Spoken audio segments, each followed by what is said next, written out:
Strategi penjualan paling ampuh. Oke teman-teman semuanya, welcome back to my channel. Kembali di channel YouTube Sales Magic. Gimana kabar kalian? Semoga kalian selalu dalam keadaan sehat ya teman-teman. Nah, di video kali ini saya ingin sharing mengenai strategi yang dilakukan oleh brand-brand besar, perusahaan-perusahaan besar untuk memasarkan produknya ya. Kita seringkali mendengar ucapan ya atau filosofi bahwa sales adalah ujung tombak sebuah perusahaan, ya enggak?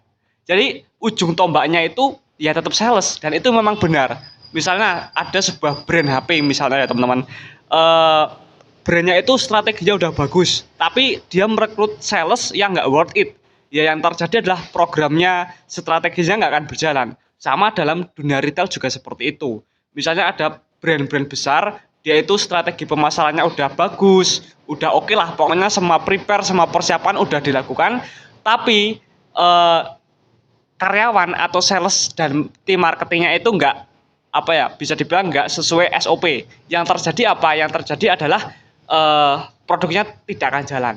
Dan memang benar ya teman-teman, sales adalah aset paling berharga dalam dunia distributor.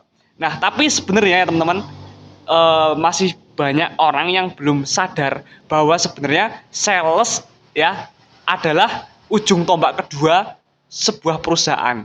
Nah, kalau misalnya sales adalah ujung tombak kedua sebuah perusahaan, lalu ujung tombak pertamanya siapa? Jadi video ini ya teman-teman, ini adalah sebuah kesimpulan ya. Dan ini pun saya bisa membuat konten seperti ini. Yang pertama adalah karena dari riset saya mengenai brand-brand besar, dan yang kedua adalah karena saya sendiri juga mempraktekkan hal yang saya share di video ini. Jadi memang benar, sales adalah ujung tombak perusahaan. Tapi yang kedua adalah yang pertama sebenarnya yang paling penting adalah influencer. Ya, apa itu influencer? Jadi influencer adalah seseorang yang bertugas ya untuk mempromosikan sebuah produk yang diminta oleh klien ya. Jadi influencer ini adalah orang yang dibayar untuk mempromosikan sebuah produk ataupun sebuah jasa sebuah perusahaan seperti itu.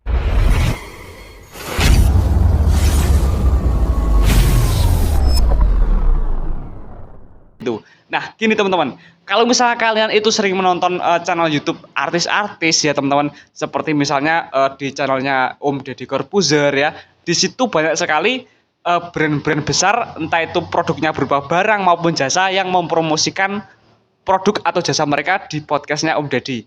Misalnya Kopi Gilusmik, terus misalnya lagi ada Ekspedisi Cepat, ada Tokopedia, dan banyak sekali ya teman-teman produk-produk food and drink yang mensponsori acara tersebut. Dan kalau misalnya kalian mau tahu ya teman-teman, untuk setiap komersil konten yang didapat dari kerjasama tersebut itu bisa dibilang kalau misalnya sekelas Om Deddy udah ratusan bahkan mungkin miliaran rupiah ya teman-teman.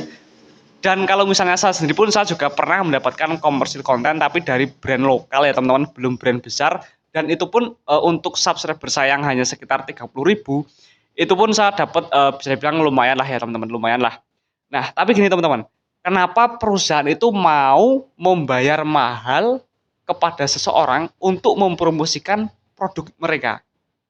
Ya, kenapa perusahaan kok mau mengeluarkan uang ratusan juta rupiah, bahkan miliaran rupiah untuk iklan, untuk membayar influencer ini? Nah, jadi analoginya seperti ini teman-teman. Misalnya ada sebuah perusahaan ya, ada sebuah perusahaan. Perusahaan apapun itu, entah itu perusahaan makanan, minuman, perusahaan yang bergerak di bidang jasa sekalipun, kalau misalnya dia itu mau memperbesar ya, memperbesar usahanya, yang dilakukan pertama kali tentunya adalah dengan merekrut tim sales dan tim marketing yang memang, apa ya, yang memang punya skill di bidang tersebut. Terus yang kedua adalah dengan membayar influencer. Seperti itu ya teman-teman. Nah, karena apa? Karena kalau misalnya sebuah produk itu dipromosikan ya, sebuah produk itu dipromosikan oleh seseorang yang dia itu memang apa ya, memang orang yang berpengaruh, maka produk tersebut itu ngefeknya itu benar-benar luar biasa. Bahkan kalau misalnya kalian itu tahu ya teman-teman, kemarin belum lama Cristiano Ronaldo dia itu ditawari minuman Coca-Cola ya, kita sebut brand karena ini fakta ya teman-teman, Coca-Cola. Nah, tapi Cristiano Ronaldo menolak ya, botolnya digeser ya, terus dia minum air putih, dan dari hasil Cristiano Ronaldo menggeser minuman Coca-Cola, saham ya atau keuntungan perusahaan Coca-Cola itu rugi sampai miliaran rupiah, teman-teman. Itu Christian baru menggeser botolnya aja, teman-teman. Ya, jadi dari situ udah kelihatan, dan kita juga bisa menyimpulkan bahwa influencer ini memang benar-benar efeknya itu sangat luar biasa ya. Maka dari itu banyak sekali orang-orang yang berlomba-lomba berani mengeluarkan banyak uang untuk mempromosikan produk mereka, tapi dengan orang yang tepat. Nah, di sini ya teman-teman, saya juga ingin menjelaskan kepada teman-teman subscriber semua yang kemarin kirim email ya teman-teman, ingin melakukan kerjasama endorse. Oke, kalian bisa tonton video saya setelah ini ya teman-teman. Habis ini akan saya upload videonya bagaimana sistem kerjasama endorse yang saya tawarkan di channel YouTube Sales Magic ini ya. Jadi bagi kalian yang baru mampir, silahkan di subscribe channel ini. Kalau misalkan suka sama dunia yang berhubungan sama jual beli ya, sama dunia sales, sama dunia marketing. Dan jangan lupa untuk nyalakan lonceng notifikasi supaya setiap saat upload video terbaru kalian dapat notif ya teman-teman, supaya bisa menonton video saya yang lainnya juga. Oke,